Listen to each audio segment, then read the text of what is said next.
enseignant chauffagiste, enseignant pour enseigner le métier de monteur en installation thermique. C'est un métier qu'on a à la Fondation Apprentis d'Auteuil, un petit peu plus loin puisque c'est un métier éducation nationale. On va vous présenter un petit peu ses spécificités. Voilà, c'est ce qu'on va voir avec Laurent juste après ça.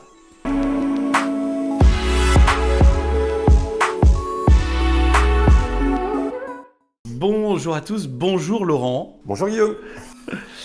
Aujourd'hui, on va vous présenter le métier d'enseignant chauffagiste ou enseignant monteur en installation thermique. Avant de commencer, Laurent, tu es directeur délégué à la formation professionnelle et technologique au lycée professionnel Notre-Dame, à La Loupe. On est à côté de Chartres en Eure-et-Loir. Est-ce que peut-être tu peux commencer, avant qu'on rentre dans le vif du sujet, à nous présenter l'établissement Notre-Dame, le lycée professionnel? Lycée professionnel Notre-Dame, du côté professionnel justement, il est divisé en deux grands secteurs d'activité.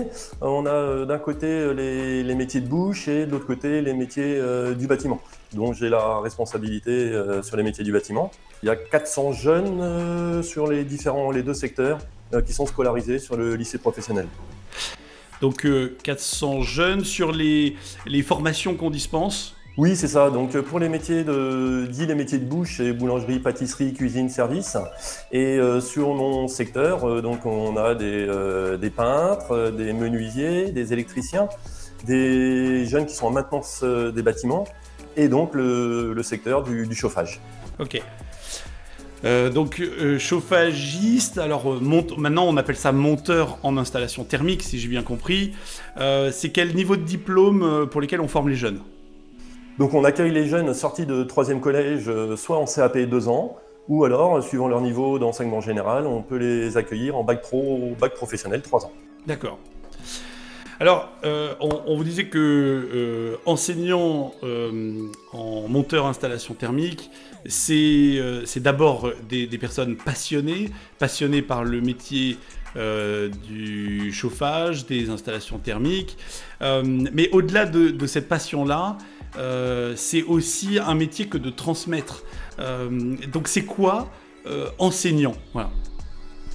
Donc enseignant, comme tu viens de dire Guillaume, c'est transmettre sa passion, c'est transmettre son savoir-faire à travers ce qu'on appelle la pédagogie en fait.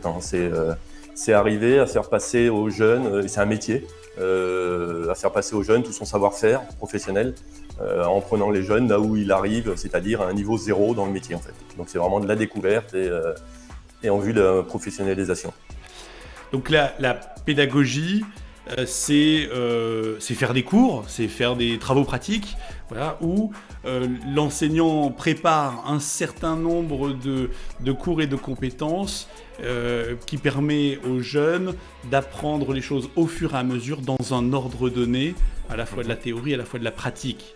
Alors, si on n'a pas été enseignant, si on est juste passionné par son métier et qu'on arrive au lycée professionnel pour transmettre ça aux jeunes, voilà, comment ça se passe ? Comment on peut s'y retrouver, voilà. Alors on s'y retrouve parce qu'on est intégré dans une équipe déjà présente sur le domaine du chauffage. J'ai déjà 3 enseignants qui sont en poste depuis quelques années, et donc on n'est pas seul, on se retrouve pas seul devant une classe, on se retrouve pas seul à monter des cours en pédagogie. On est accompagné par les collègues qui sont au quotidien avec nous, et puis par moi aussi qui suis responsable de la pédagogie des enseignants sur mon secteur. Donc on se retrouve pas parachuté, on se retrouve pas isolé.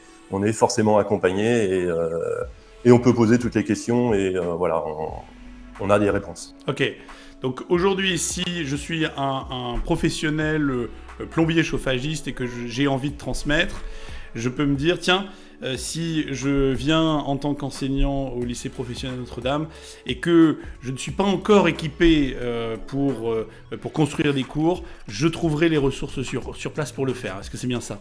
C'est ça, c'est exactement ça. Il y a les ressources sur place. On a la chance de travailler à Apprentis d'Auteuil et il y a des formations pour les nouveaux enseignants qui existent et que tous les nouveaux enseignants vont participer à ces formations pour faire un dégrossi de la pédagogie. D'accord. Petite digression, les jeunes, les élèves qu'il y a au lycée professionnel, quels sont-ils ? Ils viennent de différents horizons, chacun avec son parcours, chacun avec son histoire de vie. On accueille des jeunes demi-pensionnaires qui viennent le matin, qui rentrent chez eux le soir, des jeunes de la région proche. On a des jeunes internes, comme ils seraient internes dans n'importe quel autre établissement lycée professionnel. Et puis on est apprentis d'Auteuil, donc on a aussi des jeunes qui nous sont placés par l'aide sociale à l'enfance et qui sont accueillis toute la semaine en internat avec un suivi comme tous les autres, et tout ça mélangé dans les mêmes classes, et on a de superbes résultats et des belles cohabitations au niveau des classes. Résultats, tiens, quels sont nos résultats pour les jeunes sur les bacs pro, les CAP là? Alors justement, les bacs pro sont tombés il y a 48 heures. On a donc le bac pro du domaine du chauffage, on fait 100% de réussite. Et sur l'ensemble des jeunes qui ont obtenu leur bac pro, tous poursuivent en BTS. Donc en plus avec des poursuites d'études remarquables pour les bacs pro dans le domaine du chauffage. Donc en fait ce que je comprends c'est que nos filières professionnelles sont là pour donner un métier concret aux jeunes, voilà, pour leur permettre de mieux s'insérer dans la vie, pour gagner en autonomie aussi dans leur vie, parce qu'une fois que j'ai un métier, une compétence, un savoir-faire, voilà, c'est ce qui permet après de plus facilement m'insérer, être autonome dans ma vie à partir de ce moment-là. C'est ça.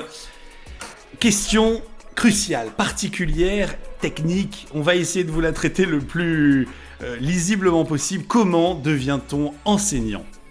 Laurent, est-ce que tu peux nous aiguiller un petit peu là-dessus ? On a la chance d'être dans un lycée professionnel privé,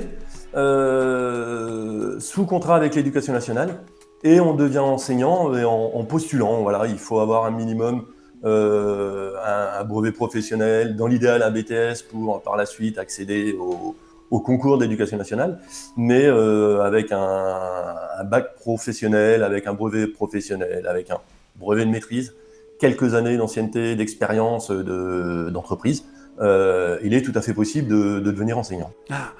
Alors là, peut-être, si vous regardez la vidéo, vous dites « Mais attendez, il y a un truc que je comprends pas, on me parle d'éducation nationale et pourtant, vous êtes un lycée privé. » Alors, il faut comprendre peut-être une chose particulière, c'est que, oui, même si on est un lycée privé, mais on est sous contrat avec l'Éducation nationale, ce qui fait que les enseignants sont rémunérés, sont salariés par l'Éducation nationale. Ça, c'est la première chose à savoir. Donc effectivement, aujourd'hui, nous recrutons un enseignant monteur installation thermique. C'est pas pour être salarié de la Fondation Apprentis d'Auteuil, mais pour in fine être salarié de l'Éducation nationale. Donc ça, c'est la première chose à retenir. L'autre chose qui est importante, c'est comment on devient enseignant. Alors il y a une voie royale. La voie royale, c'est quoi, Laurent ? C'est avoir accès au fameux concours d'éducation nationale. Pour ça, il faut un niveau minimum BTS. Après, il y a d'autres critères qui peuvent rentrer en compte. Et puis avoir 3 ans effectifs au niveau de l'État, en fait. D'accord. Voilà. Donc il faut 3 ans d'ancienneté, un niveau d'études et aller passer le concours. Ok, donc ça c'est le concours de l'éducation nationale. Alors, pour la filière privée, c'est encore un truc particulier, mais voilà, le concours de l'éducation nationale qui permet d'être titulaire d'un poste au sein de l'éducation nationale. Sauf que là, au lycée professionnel Notre-Dame, pour le métier d'enseignant monteur en installation thermique, il n'y a pas de titulaire sur les postes. Les postes sont vacants. Donc là, il y a une autre brèche, une autre branche qui s'affiche. Donc c'est plus par le concours, c'est contractuel de la fonction publique, contractuel de l'enseignement, de l'éducation nationale, contractuel de l'éducation nationale. Ça veut dire quoi, Laurent, contractuel de l'éducation nationale ? Ça veut dire que dans un premier temps, pendant un laps de temps, quelques années, vous êtes en CDD, contrat à durée déterminée d'1 an, qui commence en septembre, qui se finit au 31 août, et renouvelable comme ça tous les ans, jusqu'à un moment donné où l'éducation nationale peut, même sans passer concours, vous rendre titulaire de votre poste, vous CDIser sur votre poste, et à ce moment-là, le poste n'est plus vacant. Le poste vous appartient, vous êtes sur le poste, et il n'y a plus de risque qu'un titulaire vienne sur votre poste. Ok, donc 2 options. La première, qu'on vous disait juste avant, c'est je prends la voie royale après mes études, etc. Et en filière initiale, allez, si je dis comme ça, c'est que on passe le concours de l'éducation nationale, on devient enseignant et on est titulaire de son poste. Et l'autre voie, on va dire, c'est même la voie de la reconversion professionnelle, c'est de dire, je suis embauché par l'éducation nationale en contractuel, c'est-à-dire des CDD d'1 an, et en fait, au bout d'un laps de temps, soit je passe le concours, soit potentiellement je peux accéder à la titularisation du poste. Voilà. Et donc là, dans ce cas-là, c'est un CDI, enfin, alors c'est un CDI, c'est pas un contrat privé puisque c'est un contrat public, voilà, avec l'éducation nationale. Ouais, j'espère que ça c'est un peu plus clair. N'hésitez pas à nous contacter si ça l'est pas assez, parce que c'est un petit peu technique. Voilà. Enseignant. Alors, Laurent, il y a quand même un truc particulier, c'est que même si tu es directeur délégué de la formation professionnelle et technique, tu es également enseignant depuis plusieurs années. Qu'est-ce qui, selon toi, en fait un métier passionnant ? Très simplement, le contact avec les élèves, les échanges qu'on peut avoir avec les élèves, quand les élèves viennent, on les prend, si je prends l'exemple d'un première année de CAP qui sort de 3e collège, et qu'on le compare 2 ans après ou 3 ans après si c'est un bac, quand on voit l'évolution personnelle qu'il a eue, le développement personnel qu'il a eu, les progressions professionnelles forcément qu'il a eues, voilà, c'est quelque chose qui est touchant, qui est motivant, et voilà, que ça fait des belles réussites, et qu'on se dit, bah oui, ce jeune-là, il peut partir sur le marché du travail ou poursuivre ses études, hein, c'est pas le souci, mais au moins il a évolué, on l'a aidé à grandir, et une belle évolution. D'accord. Et comment toi, t'es devenu enseignant ? Ça a été quoi le déclic, ton parcours, et pourquoi ?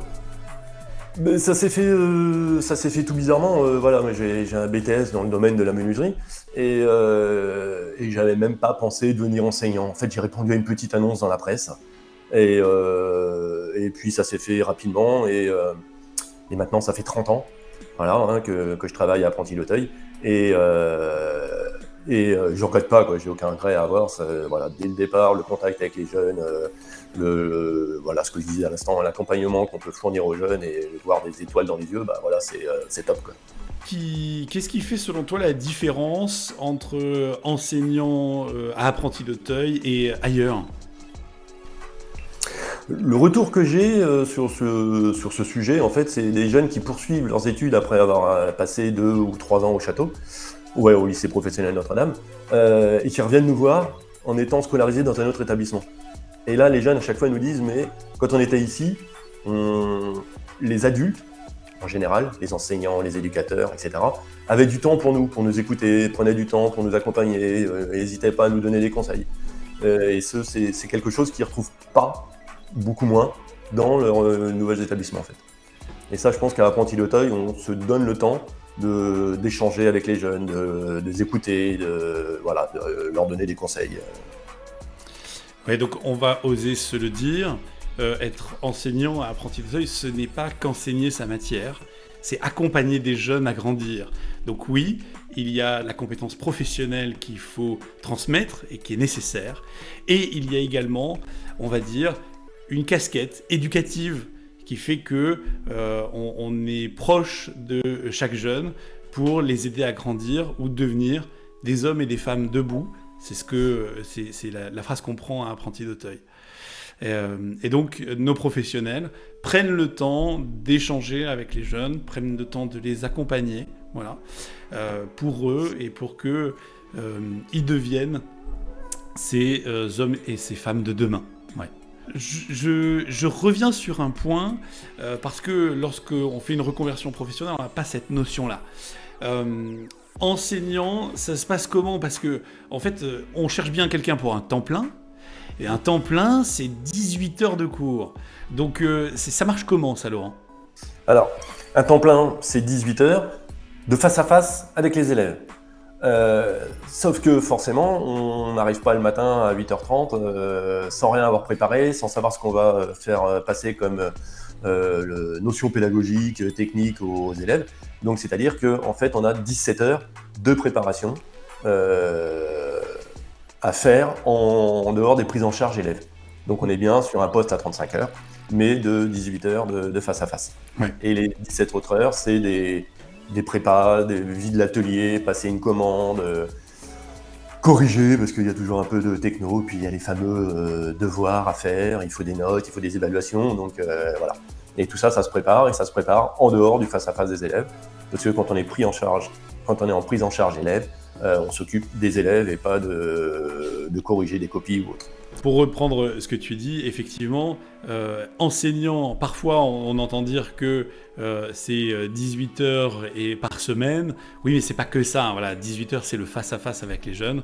Ensuite, l'enseignant est autonome dans sa préparation des cours, des travaux pratiques. Donc soit il le fait chez lui à domicile, s'il n'a pas les ressources, le matériel nécessaire, il peut venir le faire sur place et très volontiers.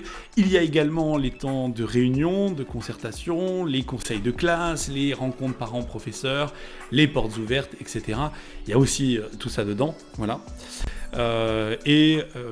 Effectivement, quelques avantages sur le poste, si je le dis comme ça, c'est que le face-à-face avec les élèves se fait hors vacances scolaires, ce qui libère tout le monde pendant les vacances scolaires. Voilà. Sur l'année. Donc ça fait travailler 36 semaines, 18 heures de cours, plus après toutes les préparations qui se font en autonomie, peu importe quand. Toi Laurent, tu n'es pas le hiérarchique des enseignants, puisqu'ils sont salariés par l'Éducation nationale. Il n'empêche que tu coordonnes toutes ces formations-là, accompagnes les enseignants sur le terrain. Qu'est-ce que tu attends d'eux et qu'est-ce que tu attends finalement de la personne que tu souhaites recruter ? Que la personne soit libre de poser toutes les questions, qu'elle reste pas à s'enfermer avec des questions que la personne n'a pas osé poser. Si elle a besoin d'être accompagnée, ben c'est pareil, c'est pas grave. On est là, on accompagne au quotidien, on peut développer des formations pour la faire évoluer. Et puis qu'elle ait un lien simple avec les élèves aussi. Voilà. Elle se doit de montrer en termes d'exemplarité auprès des élèves, mais en même temps qu'elle les fasse évoluer et grandir aussi. D'accord. Merci beaucoup Laurent pour ce brief du poste de enseignant monteur en installation thermique. Voilà. J'espère que vous qui avez regardé la vidéo, ça vous donnera un peu plus de billes, ça vous donnera quelques informations supplémentaires si le sujet vous intéresse. Dans tous les cas, n'hésitez pas, 1, à postuler, 2, à nous contacter si vous avez d'autres questions. Voilà. Je vous souhaite une très bonne journée. Bonne journée Laurent. Merci à toi aussi Guillaume. Merci beaucoup.